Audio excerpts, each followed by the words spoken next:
life hack. By spending less money on audiobooks, you can buy more treats for your doggos. And your puppers are happier because they get more treats. And you're happier because you got a lot more audiobooks for cheaper. Win-win.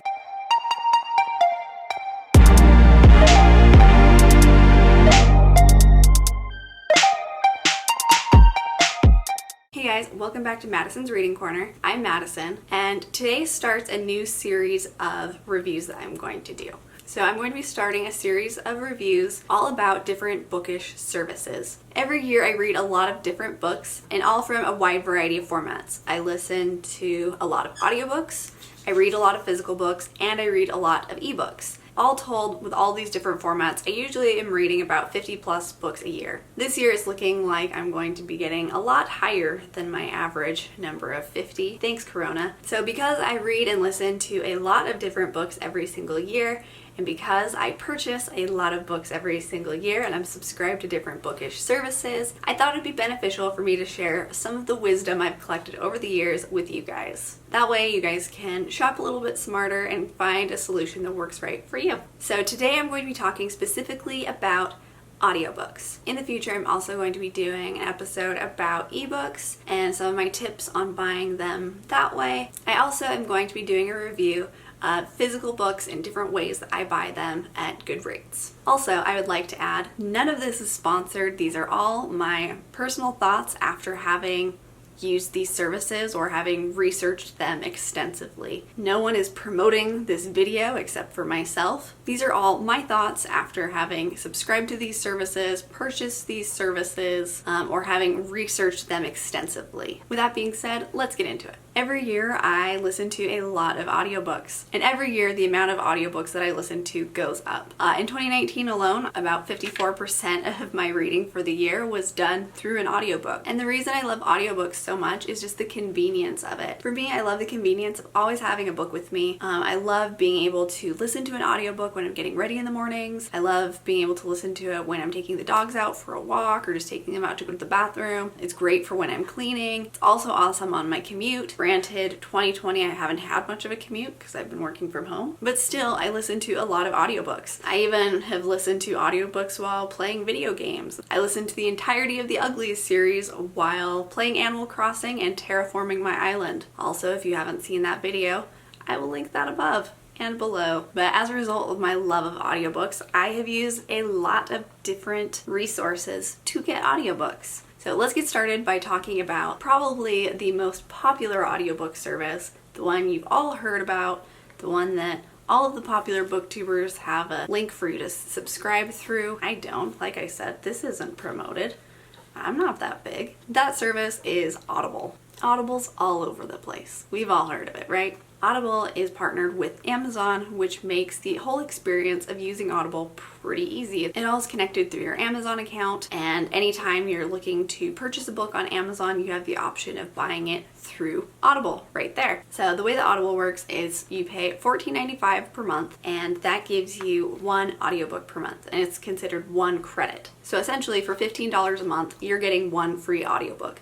And anything beyond that, you're paying out of pocket for. And a lot of the time, the audiobooks that I have seen on Audible can range up to being like $40 for an individual book. So the nice thing with the credits is that every book is one credit. Regardless of how long the book is, how expensive it is, one credit is one book. It usually would be preferable for you to use your credit on something that's more like a $50 book, if that's like something that you usually do is read really large books, and then use any out-of-pocket money on cheaper books. So that's kind of like a little tip of using it. But the super nice thing with Audible is just its compatibility with everything. Like I said, it's connected through Amazon, so that means that it's compatible with all of like your Amazon Echoes and Amazon Car devices, etc. And it gives you full access to Amazon's very large library. So another nice thing about Audible is just how easy it is to share your account with multiple devices and multiple users. For full disclosure, I'm currently using my in-laws' Audible account, and pretty much everyone in the family is, and it's awesome.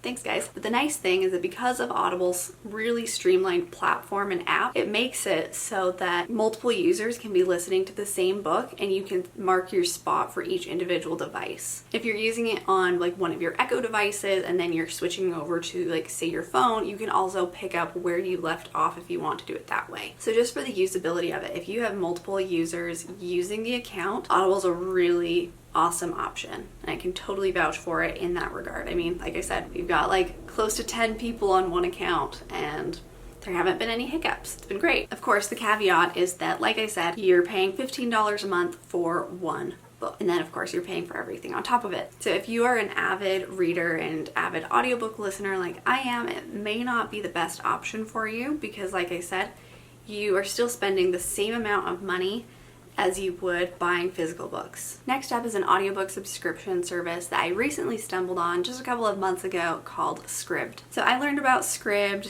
in early March, and they had like a 30-day free sign-up thing where you didn't have to put in your credit card or anything. It was like zero risk, no strings attached. You can sign up for their service, which I was super excited about. When I signed up, it was like an extra special promo because it's, you know, a pandemic going on around us and everything. But I do know that most of the time they do offer that 30-day trial. And then after that 30-day trial, it is $10 a month, $9.99 per month. So Scribd is an online subscription service where you can get ebooks and audiobooks in their unlimited library. And now I put unlimited in air quotes because there are some stipulations, and those stipulations weren't super expressed when I signed up for the service. But I've since kind of figured it out, and I'll share those with you now. So essentially the way that it works is that for $9.99 a month, you can get unlimited access to like their ebook library. So any of the ebooks that they have on their platform, you can read as many of them as you want. And then they also offer a very wide selection of audiobooks. Granted, the audiobook selection that Scribd has, as well as its ebook selection, is much smaller than what is offered on Amazon. For example, new releases are a little bit harder to come by. There are a lot of new releases that I have seen on there, but a lot of the time it's not like new releases. Whereas like on Audible, if say you wanted to read like the new Hunger Games prequel, you absolutely could do that because it's already there and available. Whereas I would guess that Scribd, it's going to take a little bit longer for that to get onto their platform. So to get into the audiobooks, Scribd's platform is a little bit interesting in the way that they have a wide variety of books, but like I said, it's not the most recent releases, and not every single book that you would want to read is available in their audiobook format. A lot of the time they have them available as ebooks, but not as audiobooks. For example, I think most of the Throne of Glass series by Sarah J. Maas is all available as ebook, but not audio. Whereas like Outlander by Diana Gabaldon is available in like their audiobook format, I don't think on their ebook format. So it's a little bit of like a throw of the dice on like which ones are going to be available to you. But overall, their library still is pretty broad, where I've been able to listen to a lot of pretty recent releases, things that like came out maybe a couple of years ago that I've been wanting to read and just haven't gotten around to yet. But here's where it gets a little bit tricky. Scribd touts that it has unlimited access to their audiobooks, but that isn't 100% true. So for each billing cycle, you're allowed about 3 audiobooks. And those are like books of like things like in their recent releases, things that you've saved. Usually like the newer things, you're allowed about 3 of them. And then after that, Scribd starts to throttle you a little bit. And of course, their purpose in doing that is to keep some of the more voracious readers like myself to a little bit of a minimum. Because you figure the service that you're paying for is a lot cheaper than say Audible. With this, you're paying about $10 a month, and Scribd has to pay for their fees to publishers. So essentially, it just makes it so that you can't binge series unless you want to binge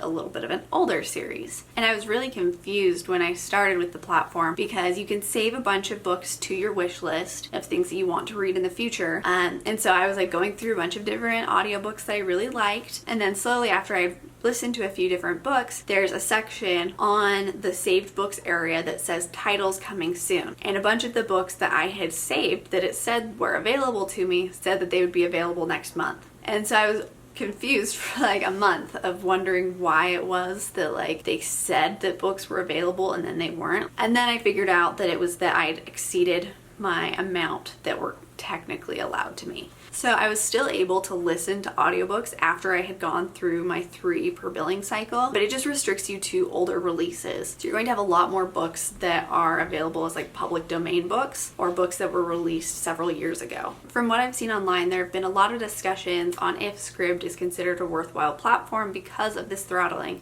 So for myself, even though it's a smaller audio library, it doesn't have like all like the newer releases, and even though like it also throttles me after 3 of like the newer books that I listen to, I still find it to be a really worthwhile subscription. For me, I look at it and it's a better investment because I'm getting 3 audiobooks for $10 a month rather than with Audible where I get 1 audiobook for $15 a month. I mean, so that's something for me where like I enjoy a quantity because I do listen to a lot of them very quickly, and I'm okay with like after I reach my threshold of waiting for the next month to listen to those other things. But overall, I think that it's a really good option if you enjoy audiobooks and you enjoy listening to a lot of audiobooks. If the goal for you is to have your audiobooks available to a lot of different users on different devices and to have access to the most recent releases or like very specific niche books, then I would say, you know, Audible might be a better option for you. But for myself, where I'm just enjoying taking in audiobooks as they come, it's a good option for me.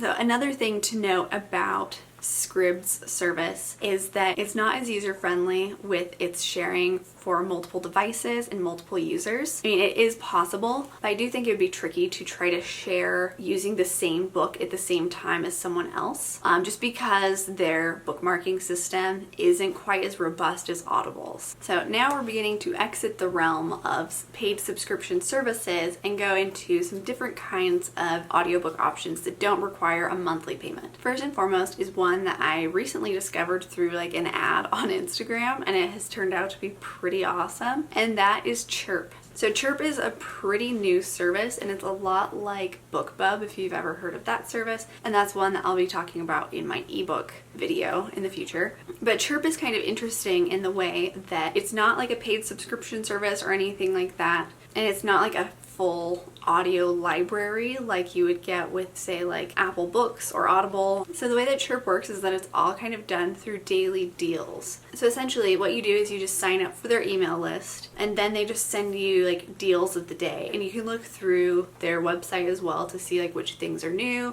which things like you're interested in getting. So the cool thing with Chirp is that like you don't have to be subscribed to their service at all, and the only thing that you have to like subscribe to is just their email list. So they just send you daily deals of what things are on sale essentially. So the cool thing is that like you can get audiobooks for as low as like $1. For example, I recently got the 7.5 Deaths of Evelyn Hardcastle for $2.99, which currently the 7.5 Deaths of Evelyn Hardcastle on the Books app on iPhone is ringing up at $17. So for me to get it for like $2 was a pretty awesome deal. And I've seen a lot of awesome audiobook deals for like other big name books, and as well as like a lot of indie books. One thing to note about the user experience of using the Chirp app is that you can't purchase the books directly through the app. So you just buy the book through their web browser, and then it's linked in your account, and then you just download it onto the device that you want to listen to it on. So it's not like the most easy user experience because you can't buy it through the app. Essentially, you're compromising the convenience of buying the book with the super affordable cost of getting the book. Overall, the app experience is pretty okay. I will say it's not as robust as Audible's app or Scribd's app, but I mean, it's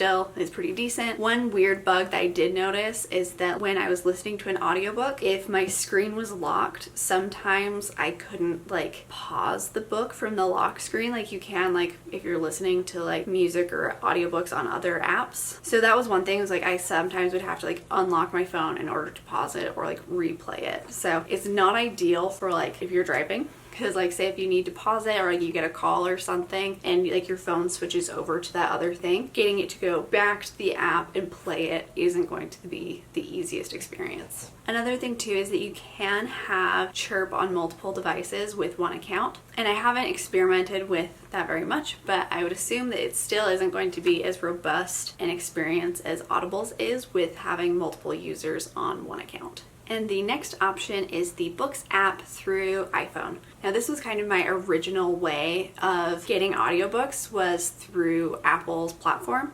So originally, like back when audiobooks were done through iTunes, I would do audiobooks through there. And then now that it's moved into its own Books app, I have switched over to using that every once in a while. And currently the Books app doesn't require a subscription or anything like that. You're just paying per book that you want to use. So you're dealing with variable pricing where it could be anything as low as $1 to anything up to $50 plus, because like I said, you're just paying per book. It's a similar experience to Audible after you've had your 1 credit for the month. But the Books app does have a super robust library. You're dealing with a super massive platform to the same kind of scale as Amazon's platform with Audible. So you have a lot to choose from both smaller titles as well as New York Times bestsellers and all of your favorite book series. I will say that I think that the Books app is the least user-friendly with having multiple users share the account, just because everything is done through your Apple ID. So that's kind of the tricky thing. If everyone's on an iPhone that's using it, their phones are automatically going to default to using their own personal Apple ID. And so it does make it kind of tricky to share. I know that Apple has lots of different ways to do family sharing and stuff, but it's a little bit complicated and messy. Yeah, so if that's a priority for you to be able to share your audiobooks with your spouse or your kids or friends or whatever, probably not the best option for you. For my final review of bookish services, I have Overdrive. This is one that I can't personally say that I have used. However, I have tons of friends and family members who all use Overdrive super often. Like that's their preferred way of getting audiobooks. For those who don't know, Overdrive essentially is a subscription service that is linked through your local library card. Now, in most towns in the US, you can get a library card for free if you live in that town. The only struggle for me is that we live in a town that doesn't have a library. There are other libraries in our area, but I do have to pay to use them because I'm not technically a resident of that town. So I've done some math on it because I was curious to know, like, at least for like the libraries around me, on if it would like be a worthwhile purchase or not. And for the most part, most of the libraries around me for like non-citizens of their town, it's like $60 to $100 a year. Apparently, like the town that I live in can